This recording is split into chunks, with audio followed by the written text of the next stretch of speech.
Okay. Yeah, just checking a couple of things. Okay.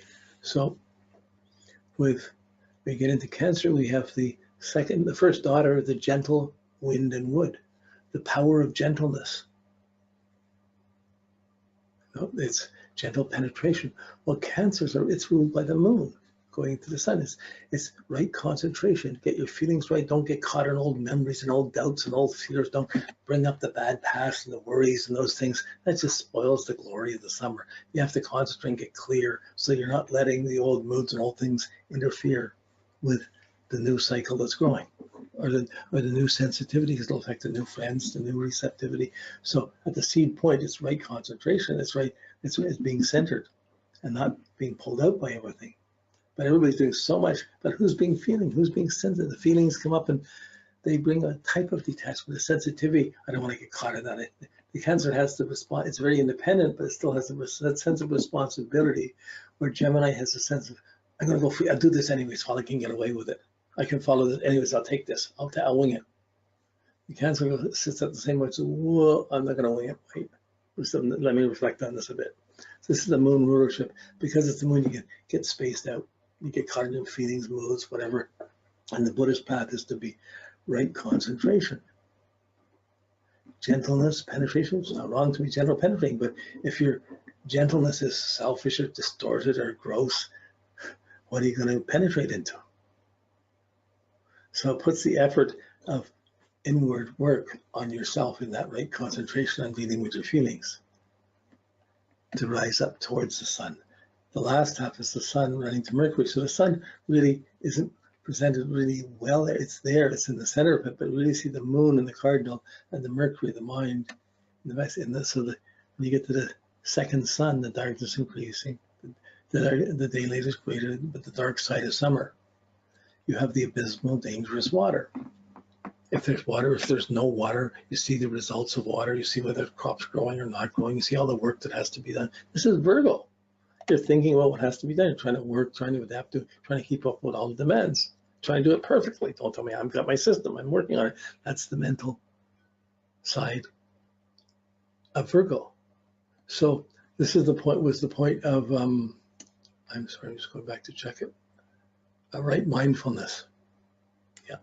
So the right mindfulness is, you got all these things to take care of, but you can get critical, you get fussy, you can be picky about everyone else, how it has to be done. But the idea to be right mindful is to be alert to what you're doing, and it's enough to do it clearly and then be able to let go of your thoughts and not fester on them.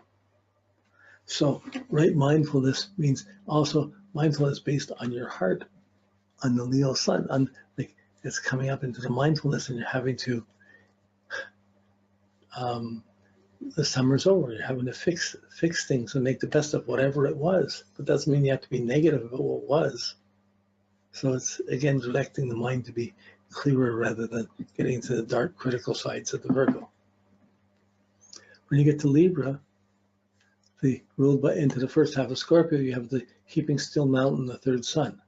But the keeping still mountain, keeping still resting, well, you have the image of the fat cat Libra, just sitting, relaxing, being comfortable. Why do it? Why bother if no one cares? Well, if you charm me, if you bribe me, if you're nice to me, I'll help. Okay, I'll do this. But we'll do this together. So, but if no one's going to do it with me, why would I bother? That keeping still, that caution, that indecisiveness is, am I going to do this or not? It depends on whether it's a relationship. It depends on whether it's a mountain that we can climb or not. Well, why would I climb the mountain by myself? Too much work. So right effort becomes a challenge to overcome the Venus indulgence or social indulgence of the Libra Scorpio, and the right effort centers that tendency to keeping still, resting. Sometimes it's valid, sometimes it's not, sometimes it's too much. If you're resting too much and you're enjoying too much in the fall, you're not going to have your crops really together. You're going to eat it more than you should, and there's going to be a vast shortage as you get into the winter, which you'll be cursing about by the time you get into the next year and have nothing to start with. That's when you can things, you save things, you preserve things. That's so you can get through the cold times of winter.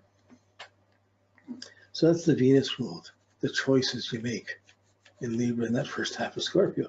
Choice of relationships, choice of things you have, choices of expenditures, choices of indulgences, and the subsequent results. So Libras in the first half of Scorpio, no, to overindulge a little bit. Okay, when you take the last half, they indulge a lot. It's more Jupiter, but it's the question becomes, right, understand. Do you realize what you're doing? You're doing so much that's affecting you. You're going so. Are you aligning with the group to try and get things together and get more things together? Or are you just doing your own thing with so many options and paths? It's easy to get scattered and have misunderstanding. But this is a Jupiter rulership, so the accentuation is again away from the Mars doing this and putting the Mars to be guided by the Venus right choices and by the Jupiter of right understanding in Sagittarius. So this is the beginning elementary associations of the trigrams and the I Ching to the Zodiac. Okay, and there's a whole mystical thing. I say things I'm just talking about it in a way there's room to think about these and follow them further and go deeper into this. But it's a starting point so you can see how they're associated and how they're connected and how it's an incredible language, how these things are all the same. Like, we'll take away the words, you got the symbols, you got the associations. It's all balanced and neutrally there. That's another thing with the trigrams. Everywhere you look at it, if you have 3 broken lines, one side, there'll be 3 solid lines on the other. If you have 2 broken and 1 solid, like in Libra, you have 2 solid and 1 broken. Every line is balanced on the opposite side, where it's solid on one side, is broken on the other. So the light and dark in the Zodiac is totally balanced. It only becomes imbalanced when you're born and you're put importance of your sun on a certain area. Then all of a sudden that bias comes in and that becomes a teaching you have to work with, and it affects the relationships to all the other areas. Then you're spinning in the wheel. So it's called the wheel of woe, or the wheel of life, but it also is called the prayer wheel when you're turning the energy in. So you can use the chart to go and get whatever you want, but these principles are still going to be there whether you chose well or did good things or bad things. Those accumulate. And you can use the chart to not get so pulled out into things and be going more and more inward to understand things, into prayers and into inner things. That's the lines going into the center. That's getting to the center instead of going out on the wheel. We're born, we go out on the wheel as much as we can, and at some point we run out, we fail, we fold, we get heartbroken, something, and then we have to start asking why, and we start turning inward. How come? If there's a God, how can people die? If there's a God, how can kids get sick? If there's so many things, how can somebody leave me? Well, I didn't own them. Okay, so this whole process is just showing a greater depth. I wanted to bring in, we've done the 4, like in Buddhism, there's the 4 noble truths and there's the 8-fold path.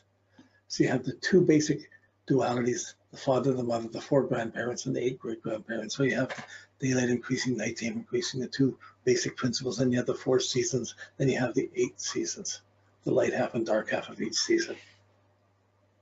These are just measuring the light and dark coming around the world and how people over thousands of years have reflected on this and come to this understanding. It's not that there's not books that have been incorrectly, have wrong information in I Ching or in astrology. They're not all holding this higher understanding or this clearer thing. I'm sure that's something you have to go at. That's why I teach without the books, to get you to think for yourself and work, make these connections through. And then you can look at the books later and you'll gain something from some person. You see something, you see what. It wasn't until I went to a conference I saw how many people didn't know what they were talking about that I began to feel affirmed about the things they knew myself. Now something else happens here. The next thing, when it goes to the next step, is that each trigram, well, if you go to the next, see here, it divides. It has a relationship to itself and each of the other trigrams. Each family member has a relationship to itself and to each of the other family members. Okay, and so each section is divided into eight divisions for itself and each of the other family members. So there's a relationship of the trigram to each other family members, and this makes a hexagram of 6 lines. And this is the basic I Ching as it's been known. So they have the I Ching, they have the teachings, and they measure the relationships and the nature symbols and the associations. And they come to conclusions of implications of what it could mean. And that's a huge database of information that's so useful in tapping, but it adds something that's not just in the Western astrology. It's there, but it's not like so. The 2 together really add an extra depth of insight. Now, in this development of these 8 trigrams, each one has its 8 trigram. If you look at it does it in stages. If you took the 8 divisions, 1/8 of the 8-fold path, Take that and you divide it in half. You see the first line will be 4 broken and 4 solid. You see it divides in half. Then each of those divide in half again, 2 broken, 2 solid, 2 broken, 2 solid. Then each of those 2 divide in half, you get 1 broken, 1 solid, 1 broken, 1 solid, 1 broken, 1 solid. And they start with the 1 broken, again, the darkness against the solstice. So the first sun to the mother would be the greatest darkness. Solid, broken, broken, broken, broken, broken. That's the beginning of Capricorn, the first movement out of the darkness of the receptivity. And then it goes the first sun to the second sun, and then there's the first son to the third son, first son to the second son, first son to the first daughter, first son to himself, first son to the second daughter, first son to the third daughter, first son to the father. So there's stages that are describing these phases. These are almost like weeks of a year. There were 6-day periods, weeks of a year that go along. And there's a theme and a meaning for this, that measured by relationships to family, which we can figure, we can see, we can observe, and we can reflect on how real this is or how it works for us.